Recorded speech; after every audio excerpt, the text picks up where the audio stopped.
Hi, போன சம்மில் வந்து டென்ஷன் நம்பர் நம்ம கண்டுபிடிச்சோம் ஆங்கிள் வச்சு. இப்போ டிசைன் ப்ரொசீஜர் ஃபார் டென்ஷன் மெம்பருக்கு பார்க்கலாம். ஸ்டெப் 1 வந்து கிராஸ் ஏரியா. கிராஸ் ஏரியாவோட formula AG = 1.1 TU divided by FY. TUங்கிறது ஃபேக்டர்டு டென்சைல் லோடு.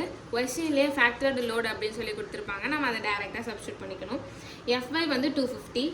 அதுக்கப்புறம் கிராஸ் ஏரியா ப்ரொவைடட். ஸோ இப்போ ஏஜி வேல்யூ நமக்கு ஒன்று கிடச்சிருக்கும். அந்த ஏஜி வேல்யூ வச்சுக்கணும். அது கூட கிடச்சிருக்க வேல்யூவை 25லேருந்து 40%க்குள்ளே நம்ம ரெக்வயர்டுக்காக நம்ம இன்ட்டு பண்ணணும். லைக் எனக்கு 200 ஏஜி வந்திருக்குன்னா இன்ட்டு 40 இருக்கிறத 40 டிவைடட் பை 40% நம்ம எப்படி போடுவோம்? 40 டிவைடட் பை 100னா 0.4. அப்போ இன்ட்டு 200 அப்படின்ற மாதிரி போகணும். அப்போது 80ங்கிறது ஏஜி ரெக்வயர்டு அப்படின்னு சொல்லிட்டு வரும். ஸோ அந்த 80 இருக்குது அப்படின்னா அதுக்கு செக்ஷனை செலக்ட் பண்ணணும். கோட் புக்கில் SP6 வந்து நமக்கு இப்போ 80 இருக்குன்னா 80ல் எது இருக்குது அப்படின்னு சொல்லி நம்ம பார்க்கணும். ஸோ அப்போ இந்த மாதிரி எது கிடைக்குதோ ஏரியாவில் பார்க்கணும். இப்போ 8.65 இருக்கா? அப்போ இந்த இது சாட்டிஸ்ஃபை ஆகுதுன்னா ஐஎஸ்சியை 90/60 6 mmல இருக்குது. ஸோ அப்போது 90ங்கிறது L1, 60ங்கிறது L2, 6ங்கிறது திக்னஸ். ஸோ அதை வச்சு நம்ம என்ன ஏரியாவோ அந்த வேல்யூவுமே திரும்ப இங்கே எழுதணும். அதுதான் ஏஜி ரெக்வயர்டு. அப்புறம் சூட்டபிள் செக்ஷனும் நம்ம கண்டுபிடிச்சிட்டோம். அடுத்தது ஸ்டெப் 2 வந்து போல்ட் வேல்யூ. போல்ட் வேல்யூ கண்டுபிடிக்கிறதுக்கு ஷியர் கெப்பாசிட்டியும் பியரிங் கெப்பாசிட்டியும் வேணும். ஷியர் கெப்பாசிட்டி கண்டுபிடிக்கிறதுக்கு பேஜ் நம்பர் 75 வந்து பேஜ் நம்பர் இருக்கும். VDSB = VNSB divided by gamma MB. அந்த ஃபார்முலா எல்லாமே கோட் புக்கில் இருக்கும். ஸோ அதை ரெஃபர் பண்ணி நம்ம சால்வ் பண்ணிக்கணும். நெக்ஸ்ட்டு வந்து லக்காங்களுக்கு நமக்கு ஃபார்முலா என்னென்னா NN = 1, NS = 0. ஸோ அதை வச்சு நம்ம ஷியர் கெப்பாசிட்டி கண்டுபிடிப்போம். அடுத்தது பியரிங் கெப்பாசிட்டியுமே பேஜ் நம்பர் 75ல் இருக்கும். அதுக்குமே ஃபார்முலா இருக்கும். அது எல்லாமே வந்து முன்ன சொன்ன மாதிரியே தான். ஸோ எல்லாமே சால்வ் பண்ணுறோம். இப்போ bolt value, shear capacity, bearing capacity ரெண்டுத்தில் எது லீஸ்ட்டாக இருக்கும் அதை தான் நம்ம வந்து போல்ட் வேல்யூ எடுத்துப்போம். ஸ்டெப் 3 வந்து நம்பர் ஆஃப் போல்ட்.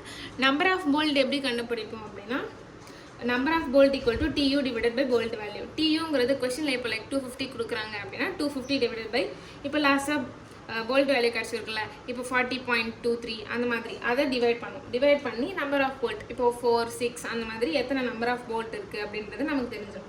ஸோ அடுத்தது ஸ்டெப் 4 வந்து check for design. Check for டிசைனுக்கு நம்ம 3 கண்டிஷன் யூஸ் பண்ணுவோம். Due to yielding, due to rupture, due to block shear. So due to ஹீல்டிங்க்கு பேஜ் நம்பர் 32. அதாவது இதோட கண்டிஷன் எப்படி வரும்னா ஃபார்முலாவை சப்ஸ்டியூட் பண்ணி ஆன்சர் நமக்கு கிடைக்கும்ல, TUவை விட அதிகமாக இருக்கணும். லைக் TU 250னா நமக்கு வந்து TDG வந்து வேல்யூ 300 இருக்கணும். அந்த மாதிரி எல்லாமே வந்து அந்த 3 கண்டிஷனுமே TUவை விட அதிகமாக இருக்கணும். அப்போ தான் வந்து இந்த கண்டிஷன் சேஃப். சப்போஸ் நமக்கு TUவை விட அதிகமாக இருந்துச்சுன்னா அது ரீடிசைன் பண்ணணும். ஸோ அடுத்தது ஸ்டெப் 5 வந்து check for slenderness ratio. Slenderness ரேஷியோக்கு formula வந்து L/R மினிமம். ஸோ இப்போ R மினிமம் அது எப்படி கண்டுபிடிப்போம்னா இப்போ நம்ம ISA ஸ்டீல் டேபிள் எடுத்தோம்ல, இப்போது 90/60 6 mm. அப்போ அதே ரோலை அடுத்த பேஜ்லேயுமே கண்டினியூ ஆகும். ஸோ அப்போது அதோட RX RY அப்படின்னு சொல்லிட்டு இருக்கும். ஸோ RX வந்து 2.86 1.71 அப்படின்னு இருக்குன்னா R மினிமம் நம்ம என்ன எடுத்துப்போம்னா இப்போ இங்கே பாருங்கள், RX வந்து 2.86 இருக்குது, RY வந்து 1.7. அப்போ இது ரெண்டுத்துல எது லீஸ்ட்டாக இருக்குது? 1.71 இருக்குது. அப்போ அது நம்ம R மினிமம் 1.71 எடுத்துப்போம். Lங்கிறது போல்ட்டோட சென்டர் டு ஸ்டென்டர், ஃபஸ்ட்டிலேருந்து லாஸ்ட்டோட போல்ட்டோட சென்டர் டிஸ்டன்ஸ் தான் L. ஸோ அடுத்தது மேக்ஸிமம் அப்படிங்கிறது இது வந்து எங்கே இருக்குன்னா பேஜ் நம்பர் 20 IS 800ல் இருக்கும். ஸோ மேக்ஸிமம் ஸ்லண்டர்னஸ் ரேஷியோ வந்து ஒன்றுத்துக்கும் இப்போது டென்ஷன் மெம்பருக்கு ஒரு 400 அந்த மாதிரி ஒரு கண்டிஷனுக்குமே ஒரு வேல்யூ இருக்கும் மேக்ஸிமம் ஸ்லண்டர்னஸ் ரேஷியோ. ஸோ அதை கண்டிஷன் சாட்டிஸ்ஃபை பண்ணி நமக்கு சேஃபாக அப்படிங்கிறத லாஸ்ட்டாக ஸ்லண்டர்னஸ் ரேஷியோவை வச்சு கம்ப்ளீட் பண்ணணும். தேங்க்யூ.